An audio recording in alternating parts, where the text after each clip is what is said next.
ஸ்ரீமதே ராமானுஜாய நமः. வசுதேவசுதம் தேவம் கம்சசாணூரமர்தனம் தேவகீ பரமானந்தம் கிருஷ்ணம் வந்தே ஜகத்குரும் சச்சிதானந்தரூபாய கிருஷ்ணாய க்ளிஷ்டகாரிணே நமோ வேதாந்தவேத்யாய குரவே புத்திசாட்சிணே. நாள்தோறும் பகவத்கீதையில் நம்ம கர்மயோகத்தை பற்றி பார்த்துட்டு வரோம். கர்மயோகத்தில் படிப்படியாக ஒவ்வொரு ஸ்டெப்புக்கு அப்புறம் அடுத்தது என்ன, அதனால் என்ன, அதுக்கப்புறம் என்னென்னு பார்த்துட்டே வரோம். அதில் 50வது ஸ்லோகத்துலேருந்து பார்த்திங்கன்னா கர்மயோகம் பண்ணுறதுனால பாவ புண்ணியங்கள் போகும். பாவ புண்ணியங்கள் போனால் என்ன, அதனால் என்ன அப்படின்னா, பாவ புண்ணியங்கள் போனால் நம்ம திரும்ப திரும்ப இங்கே பிறக்க தேவையில்லை, அதோடு மட்டும் இல்லாமல் முக்தின்ற அந்த ஹையஸ்ட் இடமும் நமக்கு கிடைக்கும் அப்படின்ட்டுலாம் பார்த்துட்டே வரோம்.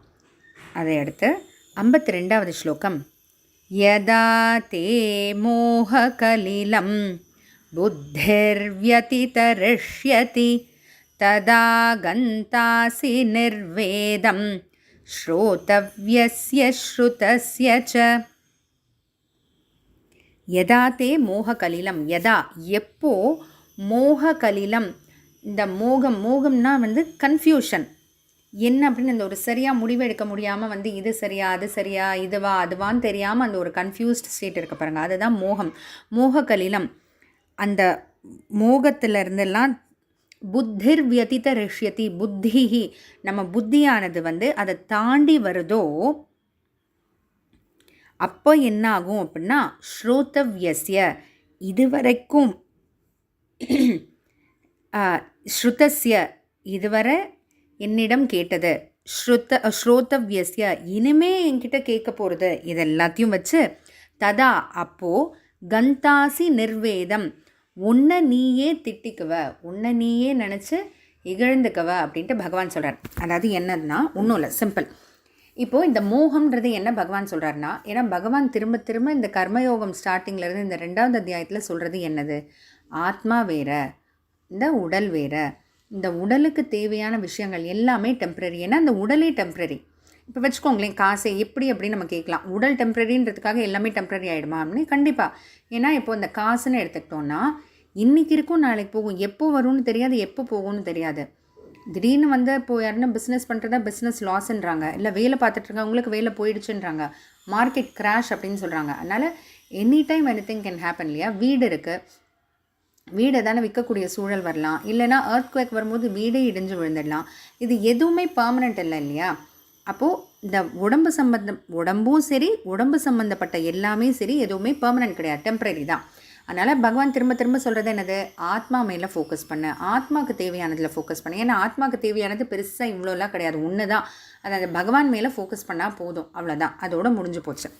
அதை சொல்லிட்டு வராரு. ஆனால் நீ அப்படிலாம் யோசிக்காமல் சின்ன சின்ன விஷயங்கள் பின்னாடியே போயிட்டு இருந்தா அப்படின்னா இன்றைக்கி ஒன்று நாளைக்கு ஒன்றுமா மாறிட்டே இருக்கும். இன்றைக்கி நமக்கு தேவையானது இந்த காரணம் நினைக்கலாம், நாளைக்கு தேவையானது அதோட பெருசாக வேறு எதானு வந்துகிட்டே இருக்கலாம், மாறிக்கிட்டே இருக்கும். அப்போ ஃபோக்கஸ்டு மைண்ட் இருக்காது. அப்போது யதாத்தே மோககலிலம், அப்போது இந்த ஒரு மோகத்திலேருந்து இதுவா அதுவா எதுவான்னு தெரியாமல் இந்த ஒரு கன்ஃபியூஸ்டு ஸ்டேட்டை தாண்டி புத்திர் வியதித ரிஷ்யத்தை, இதை தாண்டி நம்ம புத்தி இதை தாண்டும் போது, ஏன்னா எல்லாருக்குமே இந்த ஒரு ஸ்டேஜ் வரும், இதுலேயே இருந்துட மாட்டாங்க எல்லாருமே, காசு காசு காசுன்னு மட்டுமே இருந்துட மாட்டாங்க.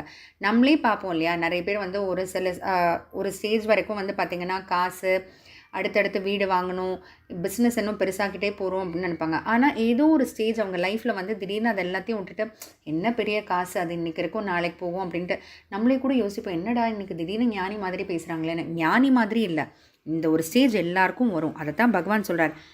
எப்போ அந்த ஒரு ஸ்டேஜுக்கு வரையோ, இந்த கன்ஃபியூஷன் இல்லாமல் இன்றைக்கு ஒன்று நாளைக்கு ஒன்றுன்னு ஒரு ஆசை இல்லாமல் புத்தி அதெல்லாம் தாண்டி வருதோ, அப்போது அந்த சமயத்தில் என்ன ஆகும்னா, இது வரைக்கும் நான் என்கிட்ட நீ கேட்டதெல்லாம் வச்சு இனிமேல் நான் சொல்ல போகிறதெல்லாம் வச்சு ததா அப்போது கந்தாசி நிர்வேதம் உன்னை நீயே திட்டுக்குவ, உன்னை நீயே நினச்சி இகழ்ந்துக்குவ, ரொம்ப தாழ்ந்து உன்னை ரொம்ப குறைவாக நினச்சிக்குவ அப்படின்ட்டு.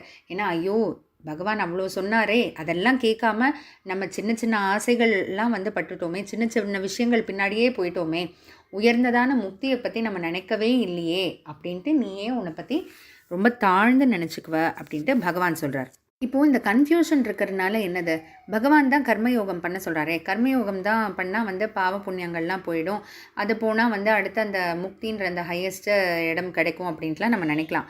ஆனால் மோகம்ன்றது எப்படின்னா, இப்போ ஒரு கண்ணாடி இருக்குது, கண்ணாடியில் நம்ம வந்து முகம் பார்க்குறோம், நம்ம ரிஃப்ளெக்ஷன் தெரியுது. ஆனால் அதே கண்ணாடியில் அழுக்கு இருந்தால், கண்ணாடி தானே முகம் பார்க்கலான்னு நம்ம சொல்ல முடியாது. ஏன்னா அந்த கண்ணாடியில் அந்த அழுக்குன்றது நம்மளோட ரிஃப்ளெக்ஷனை காட்ட விடாமல் தடுக்குது. அதே போல தான் நம்ம புத்தியிலையும் வந்து இது போல் சில குழப்பங்கள் வந்து நம்ம மனசில் இந்த போல் குழப்பங்கள் இருந்ததுன்னா கண்ணாடியில் அழுக்கு இருக்கிற மாதிரி, அப்போ நம்மளால் அந்த கர்மயோகத்தை ஒழுங்காக ப்ராக்டிஸ் பண்ண முடியாது. அதனால் பகவான் என்ன சொல்கிறார், நான் சொன்னதை கேட்டு அதுபடி நீ நடந்துக்கோ அர்ஜுனா அப்படின்ட்டு. அது அந்த அர்ஜுனனுக்கு மட்டும் இல்லை, நமக்கும் தான். இந்த ஸ்லோகங்கள்லாம் வந்து வெறும் ஸ்லோகங்கள்னு நினைக்காம பகவான் நமக்கு நல்லதை எடுத்து சொல்கிறாருன்னு சொல்லி நம்மளும் இந்த வழியில் போக பார்க்கலாம். சின்ன சின்ன விஷயங்கள் இல்லாமல் ஒரே விஷயத்தில், அந்த பகவான்ற அந்த ஒரே விஷயத்தில் வந்து நம்மளோட மனசை செலுத்தினா எல்லாம் தானாக கைகூடும். ஏன்னா முந்தின ஸ்லோகங்களில் நம்ம பார்த்தோம் இல்லையா, இம்மைக்கும் மறுமைக்கும் அவரே வழிகாட்டுவார். அவர் மேலே நம்ம மனசை புத்தியை செலுத்திட்டோம்னா அவர் இந்த உலகத்தில் நம்ம இருக்கும்போது நமக்கு தேவையானதையும்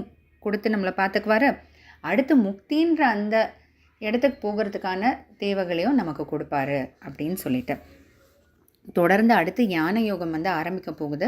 ரொம்ப முக்கியமான பகுதி, முக்கியமான ஸ்லோகங்கள் தொடர்ந்து பார்ப்போம். ஜெய் ஸ்ரீ கிருஷ்ணா.